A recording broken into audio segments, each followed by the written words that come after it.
Assalamualaikum warahmatullahi wabarakatuh. Waalaikumsalam warahmatullahi wabarakatuh. Gimana semuanya kabarnya? Sehat? Alhamdulillah. Baik saja. Sebelum kita mulai pelajaran hari ini, monggo untuk Bu Koor untuk memimpin doanya. Sebelum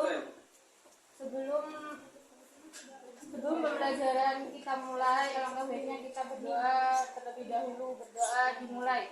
Bismillahirrahmanirrahim.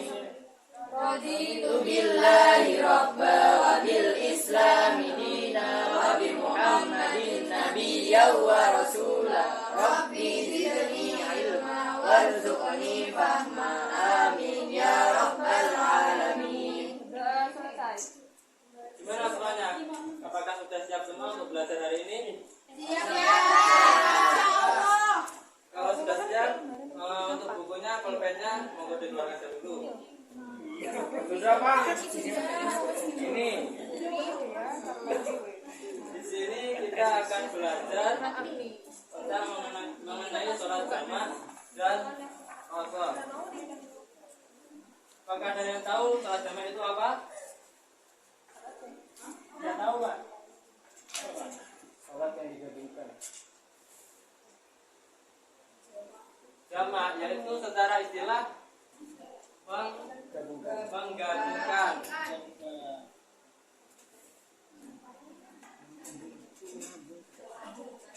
Kalau secara bahasa, sholat jamaah yaitu menggabungkan dua sholat fardu dilaksanakan pada satu waktu.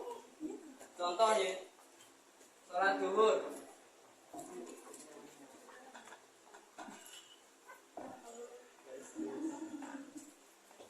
dan asar. Sholat ini, dua sholat ini bisa dilaksanakan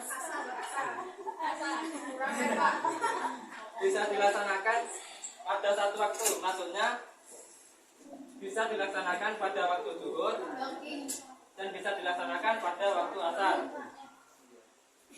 Dan sholat jamaah juga ada sholat jamaah maghrib dan sholat jamaah isya.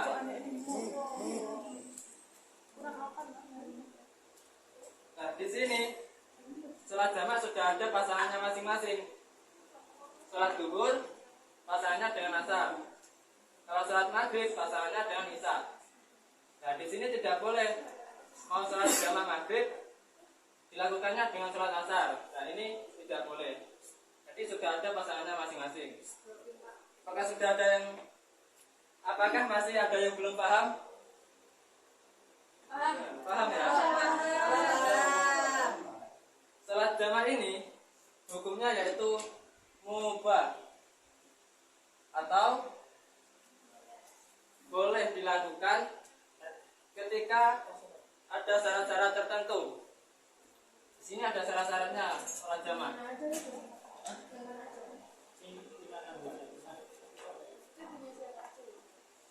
Syarat-syaratnya yaitu yang pertama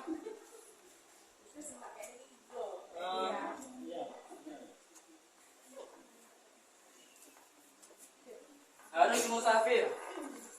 Apa itu musafir? Enggak kelihatan.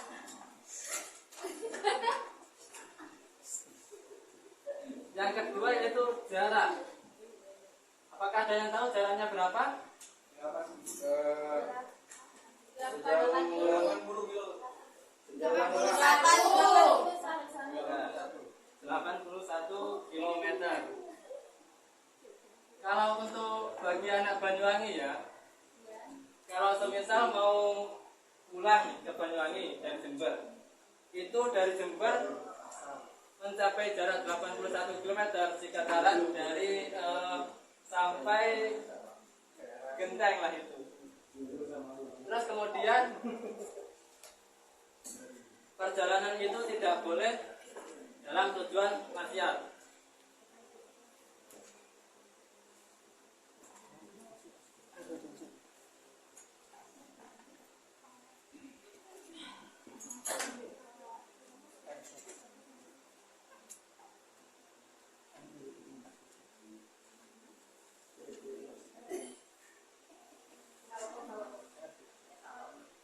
kalian ketika sudah melakukan kalian jika ingin melakukan sholat jamaah dan kalian sudah memenuhi syarat-syarat ini, kalian sudah musafir dan kalian sudah menempuh jarak 81 km. Tetapi perjalanan kalian itu dibuat untuk maksiat. Semisal nih, kalian mau pergi ke Jakarta, nah, kan sudah memenuhi syarat-syarat ini, dua syarat ini. Tapi tujuan Anda untuk mau mengambil minuman keras, nah, itu sama saja. Itu hukumnya masih tidak boleh untuk melakukan sholat jamaah. Terus yang syarat keempat, tidak boleh menetap.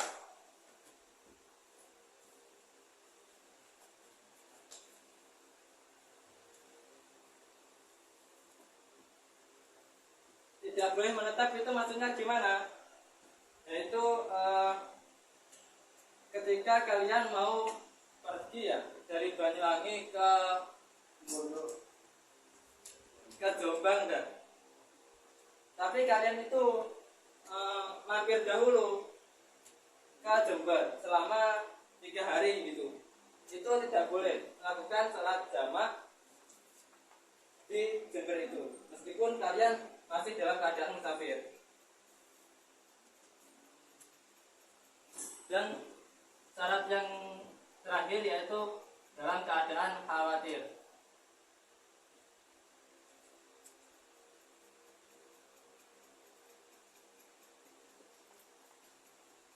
Nah, contohnya dalam ketika kalian ada di rumah Anda ada bencana tsunami atau tanah longsor atau bencana-bencana lainnya.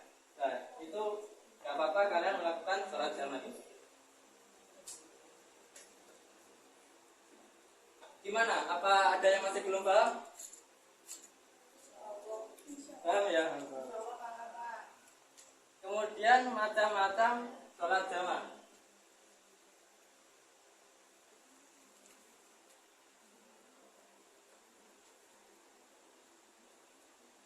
Apakah ada yang tahu macam-macamnya sholat jamaah itu apa?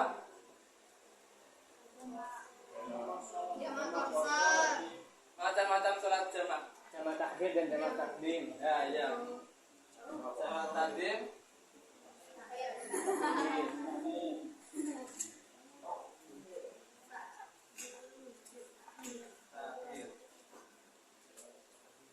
Jamaah takdim itu sholat jamaah yang dilakukan di awal.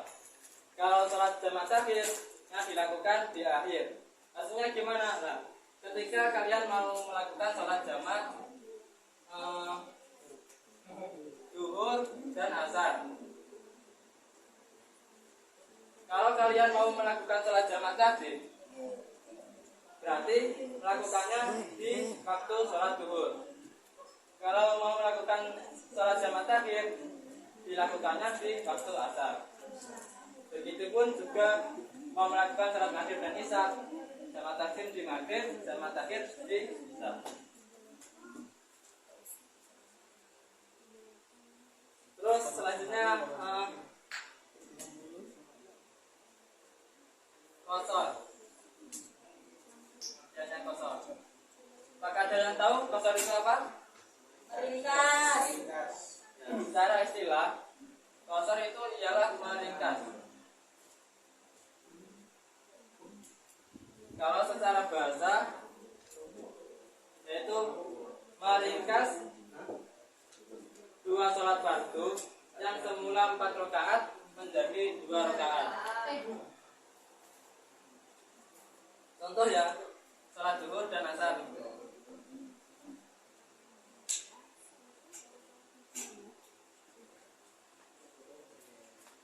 Sholat zuhur ini berapa rakaat? 4. Kalau sholat asar?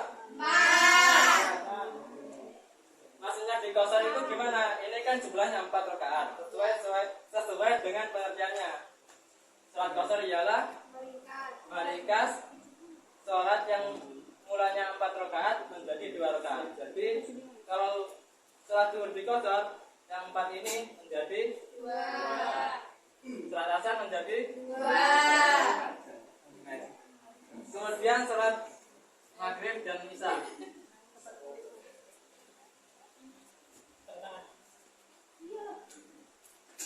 maghrib ini berapa rakaat? 3.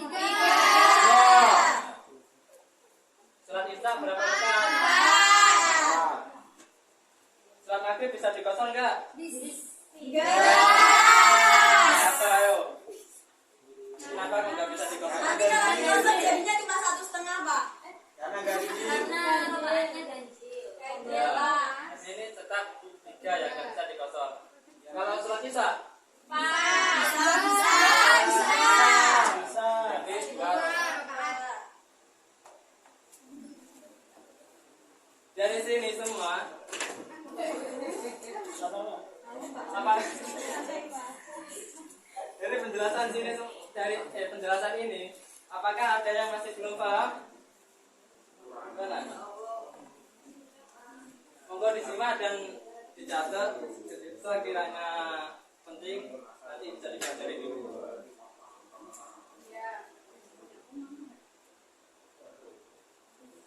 Ayo kita breaking dulu. Ya monggo. Sebelum mau melanjutkan ke materi selanjutnya, ayo kita breaking biar semuanya otaknya segar. Ayo berdiri.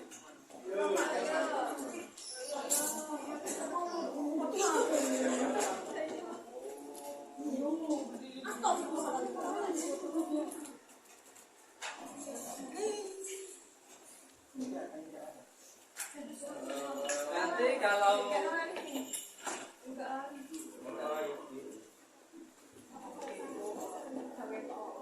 saya akan mengasih permainan, yaitu nanti kalau saya bilang pagi, tepuk tangan 1 kali ya.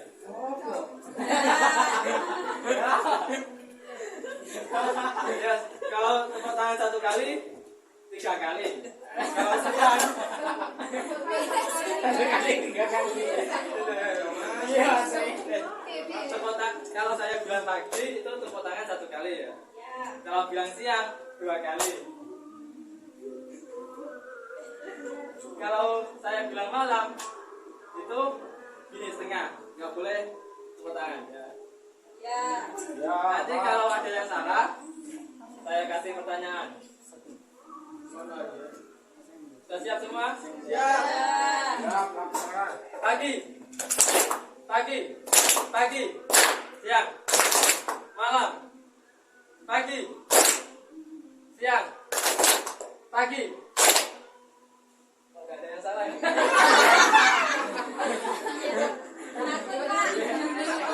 Takut dikasih pertanyaan.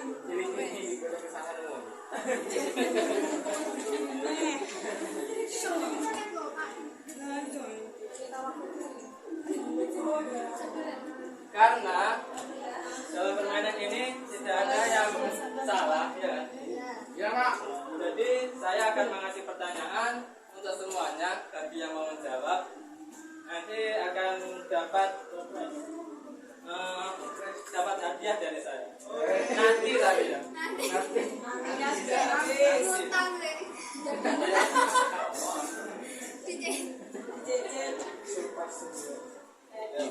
Sudah siap semua? Pertanyaannya yaitu pengertiannya sholat qashar.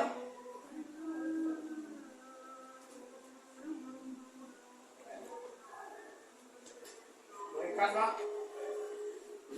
Secara lebih rincinya gimana?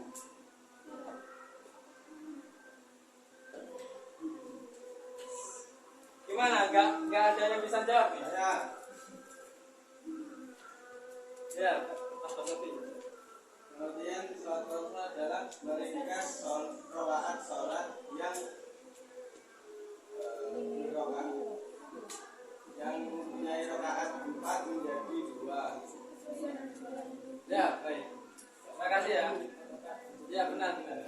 Yaitu sholat qashar adalah meringkas sholat fardu yang 4 rakaat menjadi 2 rakaat.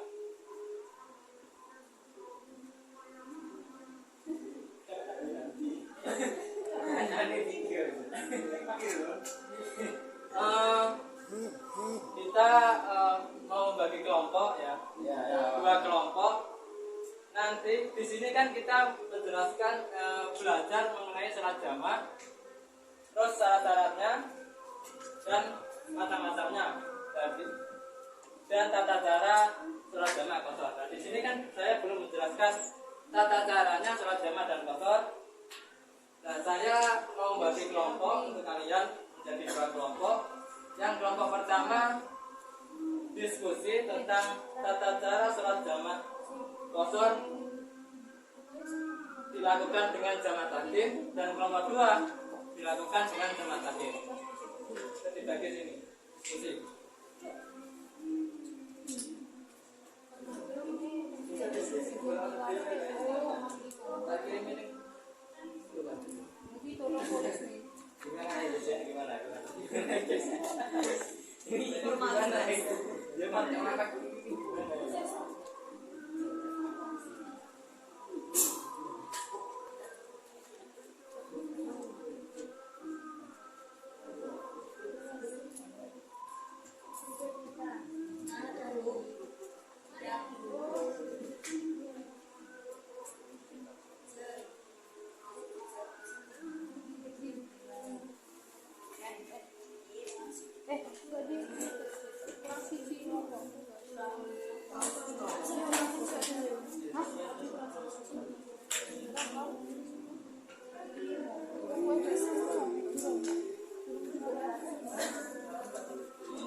Diskusi dan nanti kalian masuk ke depan untuk menjelaskannya. Saya mau program kok.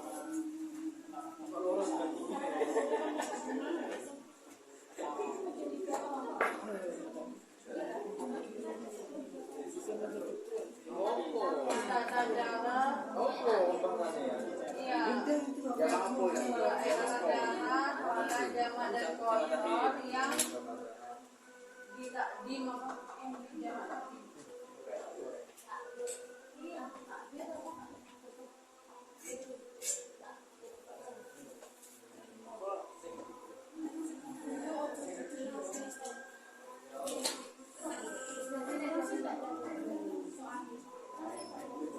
Jangan maju.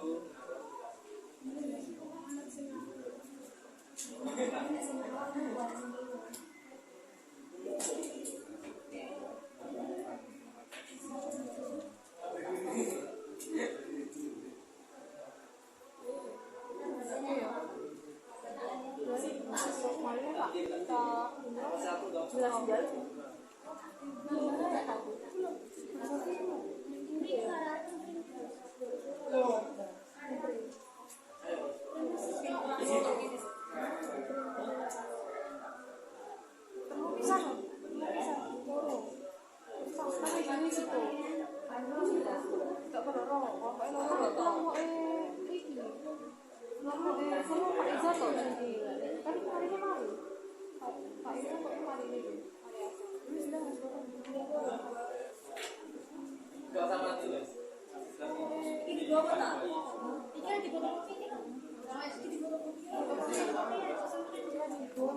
Baik, saya rasa waktunya sudah cukup untuk diskusi.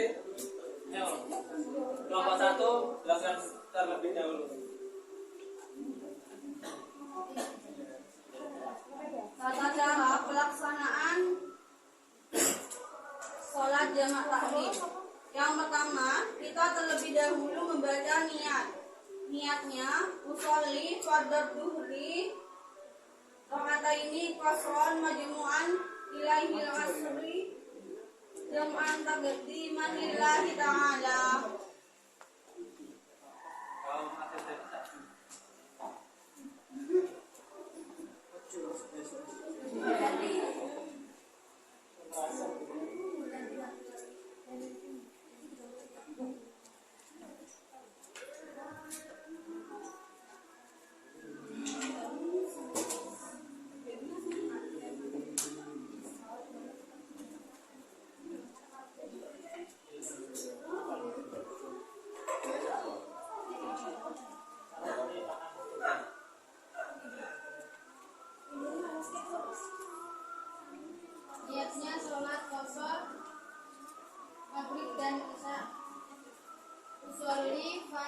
maghribi salasan qasron majmu'an laihil isya'i jamaah takdiman lillahi ta'ala. Ya, baik, terima kasih untuk kelompok 1 sudah mau menjelaskan hasil diskusinya.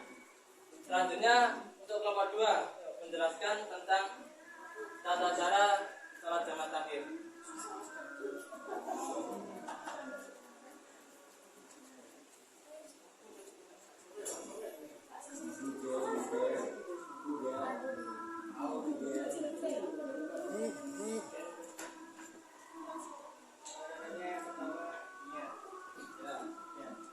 Niatnya misal saya bepergian dari Jember pada waktu Jember ke Surabaya sampai Sidoarjo sampai Lumajang Probolinggo itu asar jam 4. Jadi saya melakukan jamak takbir di asar. Niatnya jamak takbir asar berarti Sali Fardul Asri Arba'ah Arba'ah ini Koswan Majmu'an Ilaihi Dubi Fardul Ilaihi Ta'ala. Ya. Kemudian takbiratul ihram dan seterusnya sampai salam. Baik, terima kasih untuk kelompok 2 sudah mau menjelaskan hasil diskusinya. Dari sini kesimpulannya ialah kalian tidak boleh meninggalkan sholat fardu, yaitu sholat 5 waktu. Karena apa? Sholat itu sangatlah penting bagi kita. Maka kalian tidak boleh meninggalkannya karena Allah Subhanahu wa taala sudah memberi keringanan untuk kita, yaitu antara lain berupa sholat jamaah dan qasar. Saya rasa sudah cukup pertemuan hari ini. Kita tutup dengan bacaan hamdalah bersama. Alhamdulillahirabbil alamin.